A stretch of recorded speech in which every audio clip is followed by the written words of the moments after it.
Hello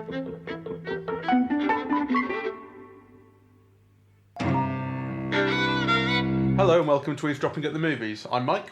And I'm Jose. And we're talking about Angels with Dirty Faces. Another Michael Curtiz film. We've done Casablanca and The Adventures of Robin Hood recently. This is black and white. It's from 1938.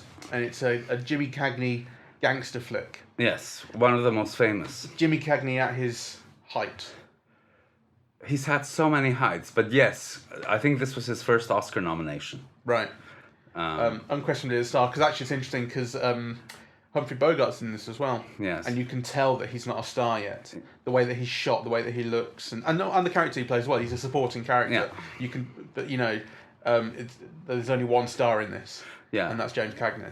Yeah, Bogart is the two-timing villain, basically. That's right. Yeah. But I'm very curious to know what you think of Cagney, because he's my favorite 1930s actor. You can definitely see why he's unique. You can see why everyone did impressions of him. Yes. Where they came from. He's all kind of like the hands out in front of him and the shoulders and a little smirk here and there. He's all these little gestures and movements that are very easy to kind of ape and mock if you want, but like they're signatures, but they're in service of something. Yeah. They have a style to them and a personality, and to some degree it's rather like what we were saying the other day about Errol Flynn in Robin Hood, which is that there's a joyfulness to everything that he does. Yes. That's communicated through his actions and through the look on his face. Yes, I'm very fascinated by that because, like his performances, I think, and certainly his performance here, on the one hand, he is performing Rocky Sullivan, this gangster who's, grown up in the slums and, who's kind of partly a product of the system. And on the other hand, he is an actor performing for an audience. So, that like all the gestures that he does, on the one hand, they're meant to please, right? He's got an audience in mind when he does those things, right? And on the other hand, they're in keeping with the character. And, this idea of, performing so as to please an audience is something that I think also changes over time. So, in the 1950s, you get the studio system and the Stanislavski method, and it's all about, some idealized truth that is meant to come deep out of your psyche and experience, right? And the audience kind of gets put aside. I mean, the audience is simply meant to admire the end result, which is like a heightened realism of a role. Whereas in this one, the two things, or with Cagney, at least, the two things are not separate, and I'm fascinated by that. I think it's something that the film makes a commentary on itself, Yeah. quite deliberately. The film, and I think it's through particularly the cast of kids. What are they called? They're called the Dead End Kids. The Dead End Kids, right? So Cagney's character, as you say, kind of grows up in slums or in a sort of poor neighborhood in New York, is it? Yeah. And goes to prison for a while, comes out, goes to prison again. When he comes out, he's sort of 15, 20 years older. He's James Cagney now, and his name has kind of a legend associated with it. People have heard of Rocky Sullivan. A group of kids pickpocket him. He chases them down. They're hanging out in his former hideout when he was a kid, and this group of 8 or 9 kids becomes like a stand-in for the audience. Like they are in awe of him, right? He's Rocky Sullivan. We've heard of him. Oh my God, that's actually you. And they adore him, and they kind of want to be him. And you get to the end of the film where Rocky is executed.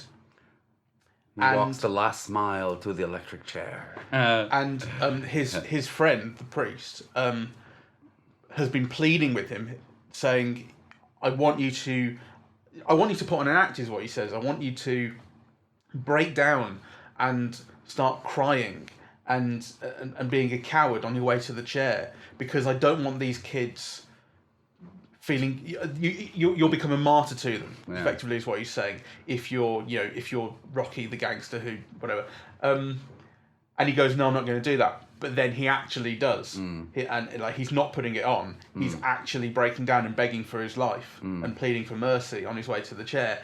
And the very final scene of the film is the kids reading the paper that says he died yellow. And they ask the priest, is it true? And he says, yes, it's true. And you can tell this is a Hays Code ending sort of thing. Yes. Like it moralizes quite heavily. Yes. But I think the film, with the characters of the kids, is talking about sort of glorification of violence and gangsters and kind of hero worship. Yes. In quite an interesting way, in quite a subversive way, in a way, sort of deconstructing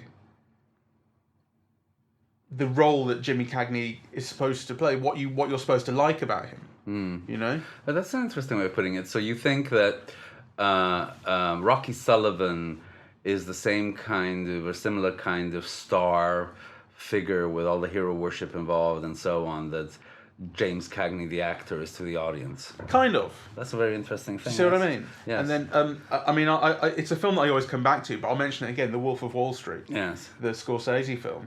There's a similar critique of the audience and their expectations and their desires. It's also having your cake and eating it kind of thing, because throughout the entire film you're getting the pleasures of watching James Cagney be charming and be kind of dirty and cheeky and anti-authority, and then at the end you get to kind of the moralize that well, actually he was a bad guy who got his comeuppance sort of thing, and you're not supposed to think of him as a hero, but you are. Yeah. So the film is having its cake and eating it in a way. And like I said, the reason I will always come back to The Wolf of Wall Street is because it's the one film I think really doesn't. And like follows through on its promise to attack the audience.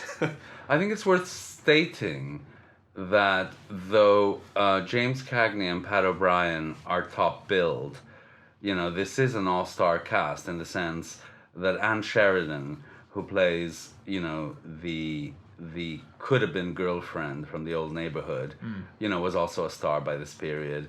And George Bancroft had been a big star in the silent films in the early 30s. And of course, the Dead End Kids, the reason why they're called the Dead End Kids is because they'd been in a hit play on Broadway, right? And they'd already made a film for Goldwyn with Bogart, I think maybe called Dead End.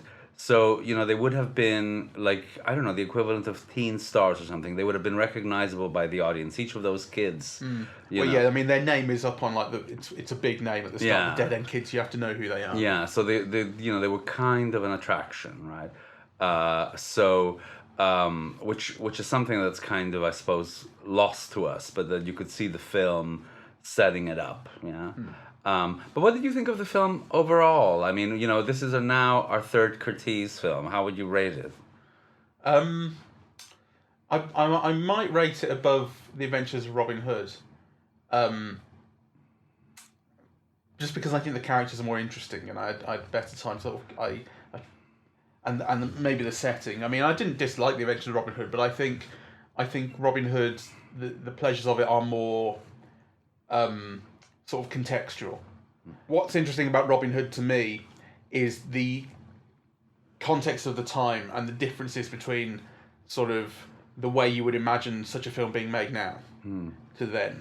It's very much of its time, which is not to say that this one isn't. I mean, this is clearly of its time. They don't make films this way anymore. Yes. But in terms of an ease of sort of getting into it and attaching myself to the characters and that sort of thing, I found this one kind of much easier to get along with in that respect. Okay. Yes, I don't. I think this is more dated.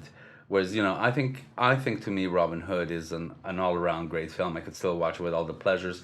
It's like a kind of an innocent film, and in a way it's for a family audience, right? So kind of, but I love the look, I love the score, I love Flynn, I love the kind of boy's own story element of the action and the romance, and I think to me that holds up very well. Whereas, this, much as I love it, it doesn't quite grab me in the same way though at the end I was moved actually, surprisingly. You know, like there was that close up of Pat O'Brien, Yeah. and I got a little moist. Yeah, the relationship between those two is interesting. I mean, it's playing on again, this is kind of playing on a moralistic level. I mean, the film is called Angels with Dirty Faces, so the idea that like a kind of goodness underneath, Yes, sort of thing. I mean, it seems to me that's really referring to the kids. I think it's referring to the kids, but also to the Pat O'Brien and James Cagney characters, because I think what the film doesn't bring out enough at the end, but we see it at the beginning, is that actually James Cagney took the rap, right? You know, for what was also the priest's crime, and not only that, he wouldn't have been caught if he hadn't stopped to get him out of the train, the running train that was, you know. So you know, the film is basically arguing in a way, you know, that conditions are bad, but really all kids are good if you give them, you know, a chance and show them the right path. Yeah, there's an interesting thing that it's doing where the two of them were stealing pens off this train when they were in their teen years, and they get spotted. The police chase them down. Jerry gets away, and Rocky doesn't. And then kind of years down the line, you see that Jerry has become a priest. And so you get the feeling that like the film is setting up this thing of like, well, the good guy, the bad guy in a way, but it's not. It's you know, these guys have a relationship, and when they meet again years down the line, they embrace and they hug and they almost sort of talk about old times sort of thing. Like there's no kind of animosity and. Can I elaborate a bit on that? Because I think what you're saying is so interesting, because this is a world, and I would imagine analogous to, you know, some black neighborhoods in the U.S. at the moment, where actually having done jail time is no measure of your goodness or your value as a person. Yeah, that it's expected, you know, that kind of people from this neighborhood, or a lot of people from this neighborhood, will have done jail time for many reasons that actually are not really a measure whether they're a good person or a bad person. And I found that interesting. I said to you, you know, what they've done is nick some pens off a train and then try and run from the cops, which is not the worst crime in the world, and they are kids. Yes. And you see three separate sort of.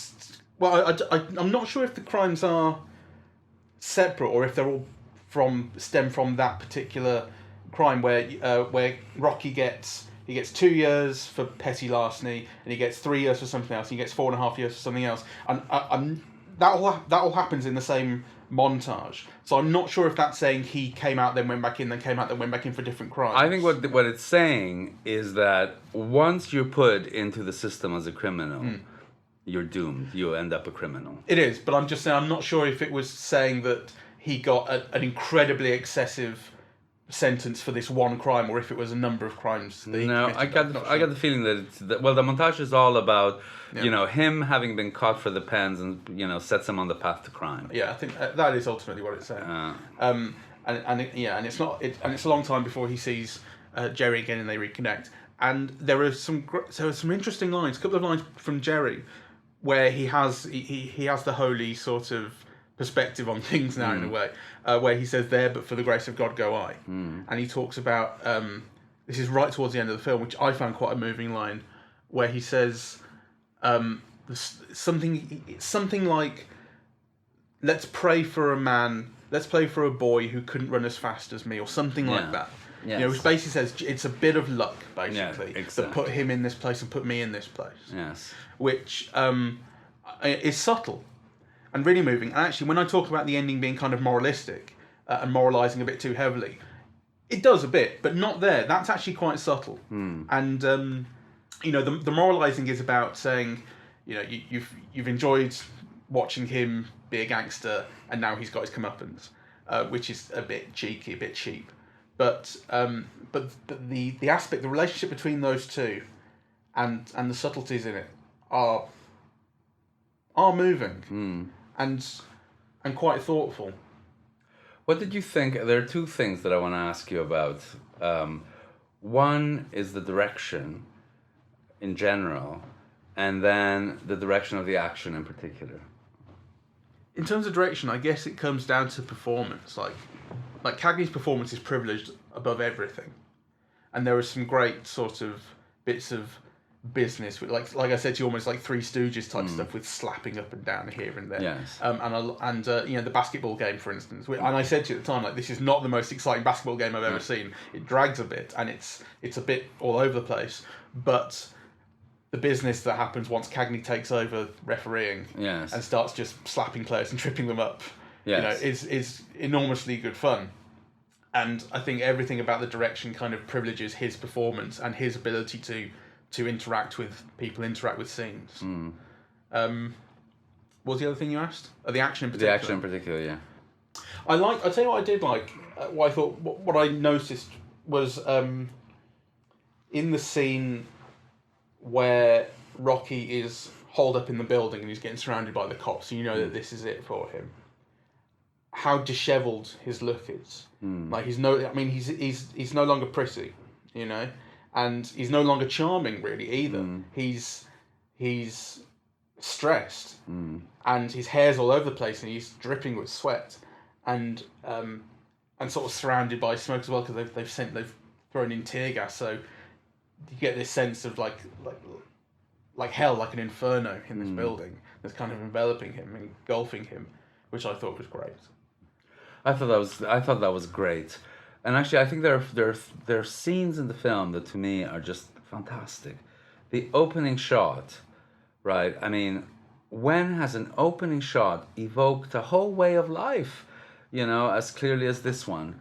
It's like, you know, the sweep across the camera kind of cranes down, you know, across this neighborhood and really lets you see it, right? Like, you know, so I mean, there's the name of the street, there's women putting out the washing, you know, from the tenements, you know, then kind of it pans down, you see all the shops, the carts with the fruit, the people milling, you know, and then it takes you to Rocky and Jerry as young men. And actually, one of the ways in which, you know, James Cagney is so imitable, though at the same time so unique, is that, of course, the kid playing James Cagney as a young man is doing James Cagney, right? Like, exactly. And he does it beautifully, right? You know instantly that it's meant to be James Cagney as a young man. Yeah. But I thought that shot, you know, it just evokes a world, a way of life,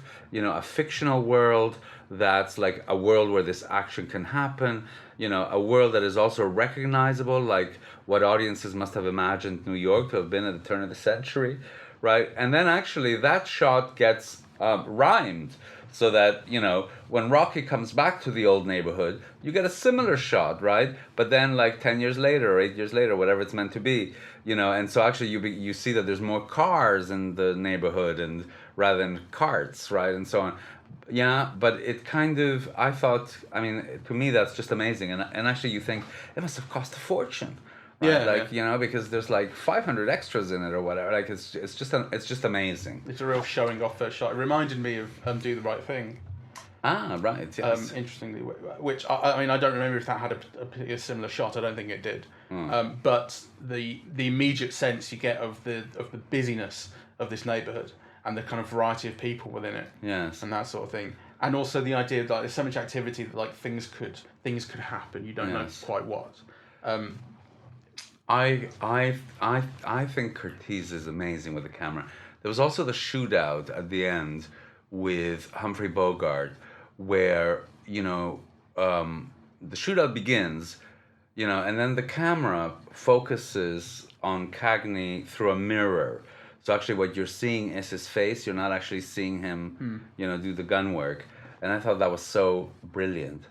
And then also at the very end, when they're, you know, in prison and the electric chair scene is about to go, that's really when you get, you know, all the shots with the shadows, right? So, yes. You know, which actually... shadows. Yeah. Well, you know, once you notice. And actually, the thing is that he uses them very sparingly here, right? So actually, that doesn't come into play until the prison scenes. And then you get kind of all of these actions, you know, the cop reflected through the prison bar as you see Cagney lounging in his cell bed, right? the electric chair overhanging the audience as Cagney goes through the last mile, and then of course, you actually his struggle or his being afraid, you're only shown it in shadow, right? Or inserts of hands, right? Which I thought that was incredibly clever, well, and also being dramatic and adding to the mood and everything, but also incredibly clever because kind of by focusing it on the shadows and by not showing us Cagney's face, it inserts this moment of doubt. Is Rocky yellow or is he performing for the priest, as the priest asked him? And actually, I think it's not completely clear, but my instinct is that he is genuinely begging for his life. Right. Well, by not showing us his face, it just creates that doubt. You're seeing it, but not seeing it. Yeah. And it happens off screen.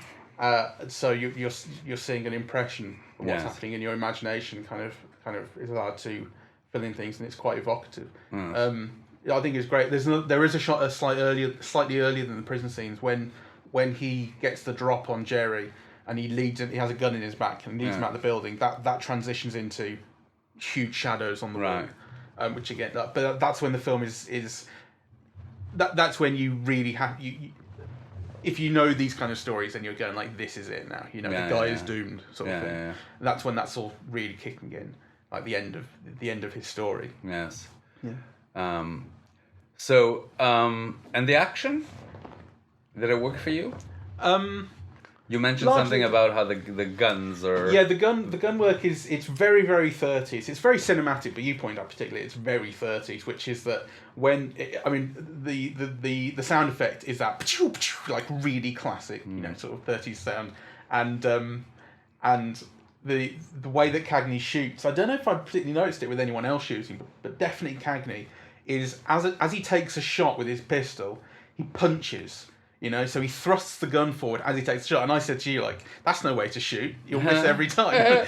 but there's an energetic thing to it.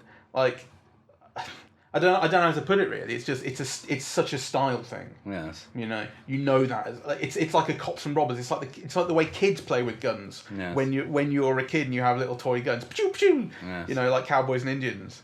Right. I think that's so interesting. I was reading this piece by Robert Warshaw, which is like, the gangster's tragic hero, and kind of he was saying that, kind of the gangster, even more than the Westerner or anything like that, is kind of, an American figure where American concerns are played out, really. Because the gangster's a tragic hero because he's got to die, right? But on the other hand, he's tragic because the impulse in America is that you've got to stand out from the crowd. You've got to be successful, right? But for the gangster, in order to stand out for the crowd and to be successful means you have to die, right? Like, so kind of, you're doomed. And I thought it was so interesting because this film in particular, it does that, and actually I think it underlines the tragic element of it because you do see all these societal forces. You do get the sense throughout, there's a line where he says, "Oh, my heart was ripped out a long time ago. I have no heart." But actually, you can tell that isn't true, really, So it is kind of, in many ways about how capitalism plays out in America, and it is all about money and violence. And the films show a very corrupt world. So, kind of the gangsters get punished, but all the politicians are just as corrupt. The newspapers don't dare do anything about them. I mean, it's a very corrupt world that these films show us, really, and of course the gangster's the hero in this world, right?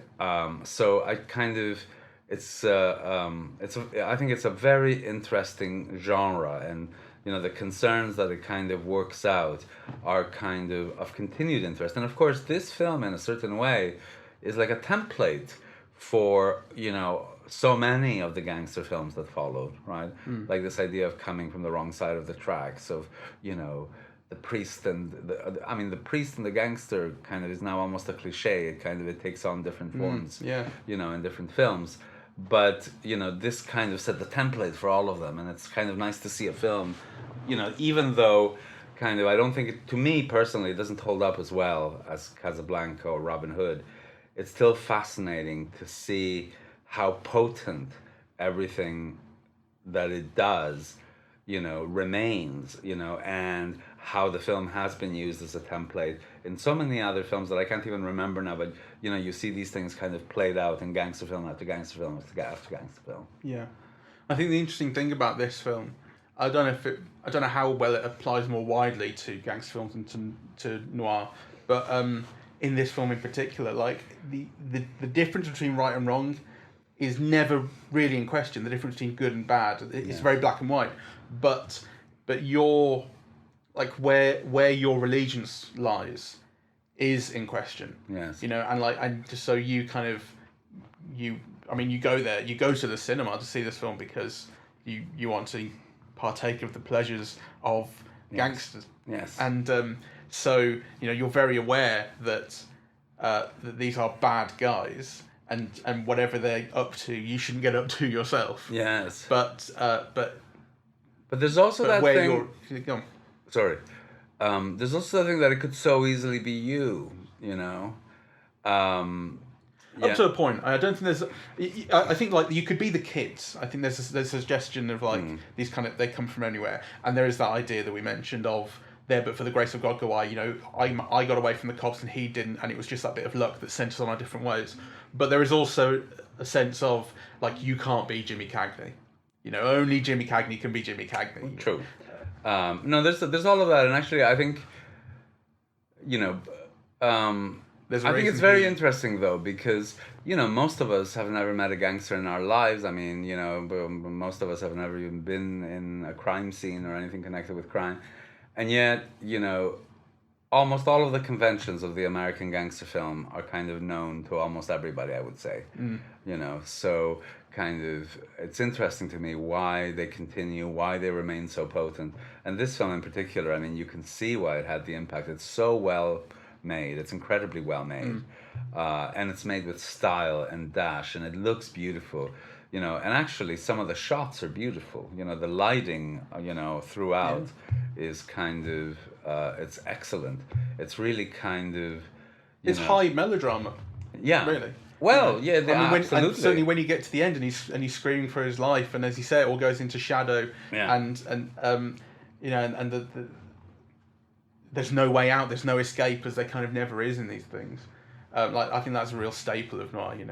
You're in a dead end. There's absolutely no escape, and it's all going to end for you. That is kind of the height of melodrama of this era in a way. It's not romantic, but in fact, in the trade press, they were advertised as melodramas. I mean, it's only later that somehow melodrama became associated with women. I mean, gangster films were, a Meller with Cagney or whatever. And I think it leads into saying, so this is the last point I want to make, which I think you might be getting onto as well, which is one thing that I like to think about when I'm watching older movies is how would you cast them these days? So with Casablanca, we were talking about, I think we suggested sort of John Hamm, perhaps. Oops. Another cake is ready? Another cake is ready, but it can wait 5 minutes, so just let's continue. So I suggested maybe John Hamm would be good as Rick in Casablanca, and I suggested Diane Kruger for Ilsa. And it's good fun to think of that, but I think they fit quite well. I can't think of anybody who could play Rocky. I can't think of anyone who really is a modern day James Cagney. Well, I think he's unique. I mean, I think he is my favorite of the 1930s actors and he, of course, he continued to have a career into the 60s, and he did Ragtime with Milos Forman in the 80s. And I like him. I always love him, actually. But in the 1930s, when he's young, he's got this energy, right? I just love watching him. And actually, some of the things you watch him do would be completely unacceptable now. The way he bashes those kids around, kind of social services would be on him in a second, right? And also the gender things, because, he slaps women around. Kind of, not in this film, but in earlier 1930s a little bit he does. films. He slaps the girl right at the start. Yeah. She slaps him back. That's right. But you're right. But, you know, so kind of all of those things are, you know, maybe conventions of the period, but they're unacceptable now. So, to watch him now is not an undiluted pleasure. There are things that are troublesome and problematic. But still, I love him, what he does, and also what he stands for. Because actually I think there is kind of an underlying kind of democratic core about Cagney. He's always standing up for the working man. He's always a man of the people. He's always like somebody, from the lower classes and who's not ashamed of it, and who demands justice and fairness. I mean, actually a lot of the plot around this particular film, even though it doesn't deploy those aspects of Cagney's persona very much, still has to do with the basic fairness of they made this deal and, the Bogart character's watching on it and it's condom, right? True. So it would be a stretch to say he's kind of socially conscious, though. I mean, I don't think he particularly cares about his fellow man. He's not a Robin Hood figure. He donated $100,000 to the creation of the club for the kids. He didn't have to do that. In another film, he could have donated it to the Anne Sheridan character to cushion her in old age or whatever, right? I mean, there are. But I think the priest has a point when he goes on his crusade against the three of them for running the city. Sure, it's not like Jimmy the Gent where he's saying the NRA, la la la. So it's not like that. He wants fairness in his dealings. Do you know what I mean? Like, he wants fairness. It's not about fairness for the society. Yeah, but fairness in his dealings, fairness in his world, and fairness in the world are hard to distinguish through this. I mean, so for example, there are other stars from whom that's not even an issue, So kind of, I think it's significant that, even in this film in which it's not about that, kind of, there's still a core of that. Yeah, a bit. Okay. Did you like it? I did think. But I guess I was also just trying to think specifically, like, of examples of actors. Well, I think genuinely, I came up with, Jack Nicholson has the anti-authority aspect and the kind of look and a bit of charm, but he's not quick enough. No. I thought maybe Robert Downey Jr. is the only actor I could think of who actually is quick enough. But I don't think he's quite right. No, yeah. Vincent Cassel or Mel Gibson have aspects, No. but actually, like, I can't.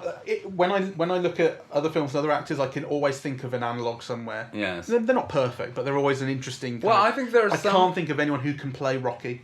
I think all of the greats, though they might be imitable, they're also irreplaceable. Like, no one can do their stuff, And I think Cagney's one of them. I think he's one of the all-time greats, and. His success, or, the film is 80 years old, right? And kind of, and I'm still like amazed by him and love him and so on. And part of the reason is because, nobody has replaced that. Nobody, there's no one else like him. And unlike other actors, he doesn't have 10 masterpieces attached to his IMDb credits, right? He's actually kind of made very few films that would hold up without him, right? Like, kind of the reason to see all of these 1930s gangster films are because he's in it. Otherwise, some of them are really quite run-of-the-mill. This is one of his very best, right?